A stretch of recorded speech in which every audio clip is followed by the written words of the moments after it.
నమస్కారం. ఈ రోజున మన నాటవరం పోలీస్ స్టేషన్ పరిధిలోని శృంగవరం గ్రామంలో ఒక వివాహ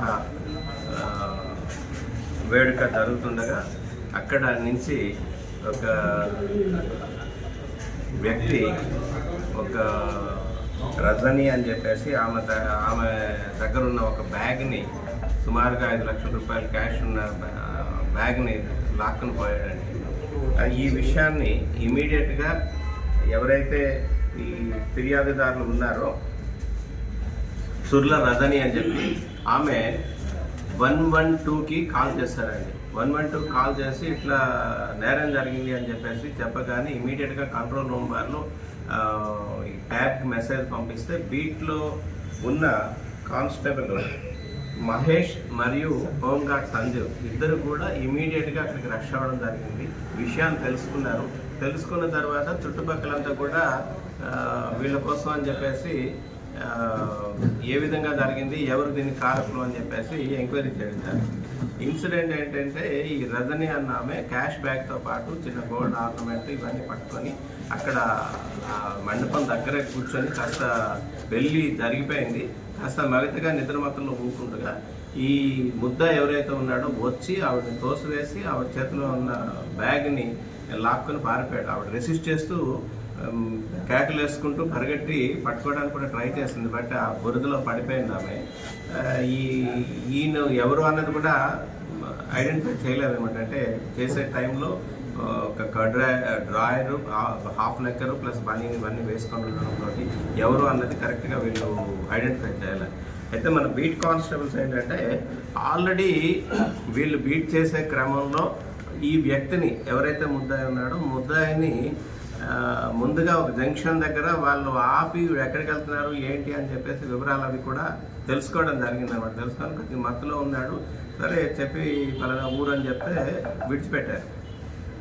వీళ్ళకి అనుమానం వచ్చి ఇమీడియట్గా వీడిని పట్టుకొని ఆ విషయాన్ని మన తారకేశ్వరరావు ఎస్ఐ గారికి ఇన్ఫార్మ్ చేయగా ఇమీడియట్గా ఎస్ఐ గారు వెళ్ళి ఐటీ కోర్ సహాయంతో మొత్తం ఒక 5 lakhs రూపీస్ క్యాష్, బ్యాగ్లో ఉన్న క్యాష్, అట్లాగే సెల్ ఫోను మరియు గోల్డ్ ఆర్నమెంట్ ఏదైతే ఉందో దాన్ని కూడా రికవరీ చేశారు.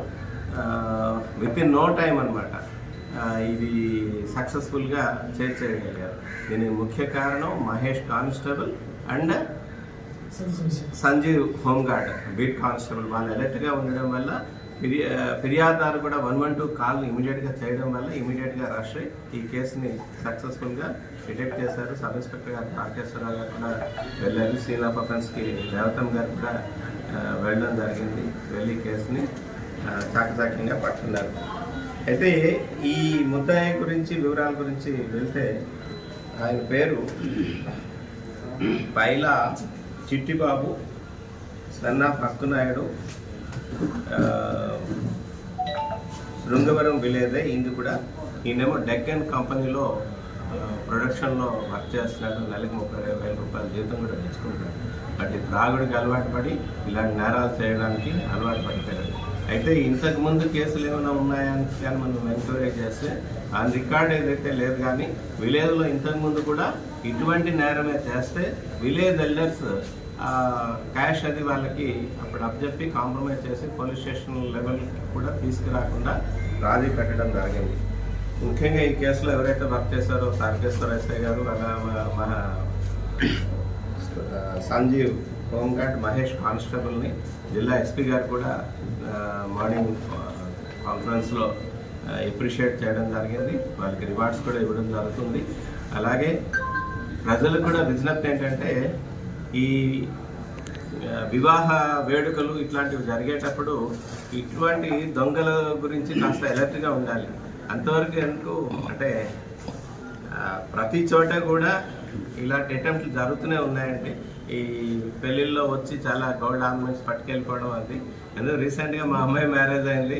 మా అమ్మాయి మ్యారేజ్లో కూడా ఒకరిని పట్టుకోవడం జరిగిందనమాట. మేము అక్కడ కూడా కళ్యాణ మండపం దగ్గరకు వచ్చి దొంగతనం చేసేవాడిని పట్టుకొని మేమే అక్కడ కన్సర్న్ పోలీస్ స్టేషన్ కూడా అప్పచెప్పడం జరిగింది. అందరూ కూడా అలర్ట్గా ఉండాలని, ఇలాంటి దొంగతనాల విషయంలో కేర్గా ఉండాలి. వేడుకలు చేసేటప్పుడు అందరూ వేడుకల్లో మునిగి ఉంటారు. ఇలాంటి దొంగతనాలు జరగడానికి అవకాశం ఉంది కాబట్టి ఈ విషయంలో కూడా వాళ్ళు అలర్ట్గా ఉండాలని, అట్లాగే కళ్యాణ మండపాల్లో సీసీ కెమెరాలన్నీ పెట్టుకునేటట్లయితే ఆ విషయాలు కూడా రికార్డ్ అవుతుంటాయి. 112కి కాల్ ఎప్పుడు వచ్చింది సార్? మీరు ఎప్పుడు 3:30కి వచ్చిందండి కాల్. 7 minutesలో వితిన్ 7 minutes బీట్ సిబ్బంది వాళ్ళు రీచ్ అయ్యారండి. తాండవ జంక్షన్లో ఉన్నారు సార్. ఉంటే 7 minutesలో వితిన్ ఎవ్రీడే కూడా ఇది రివ్యూ జరుగుతుందండి. అంటే 112కి ఎన్ని కాల్స్ వచ్చినాయి, మనం అక్కడికి రీచ్ అయిన పోలీస్ రెస్పాన్స్ టైం ఎంత అన్న విషయాలు జిల్లా ఎస్పీ గారు ఎవ్రీడే కూడా మానిటరింగ్ చేస్తున్నారు. కంట్రోల్ రూమ్ ఇన్స్పెక్టర్ గారి ద్వారా అక్కడ కంట్రోల్ రూమ్ సిబ్బంది ఎవ్రీడే కూడా ఈ డిఎస్ఆర్ ఇస్తారనమాట. ఒకవేళ ఎవరైనా సిబ్బంది లేట్గా కానీ వెళ్ళేలాగుంటే దానికి ఎక్స్ప్లెనేషన్ కూడా కాల్ఫర్ చేస్తారు కన్సర్న్ ఎస్హెచ్ఓ నుంచి. ఎవ్రీడే ఈ మాకు డిఎస్ఆర్ టైంలో రివ్యూ ఉంటుందండి. మన మ్యాజిస్ట్రేట్ గారి ముందు ప్రొడ్యూస్ చేయడం కాదు.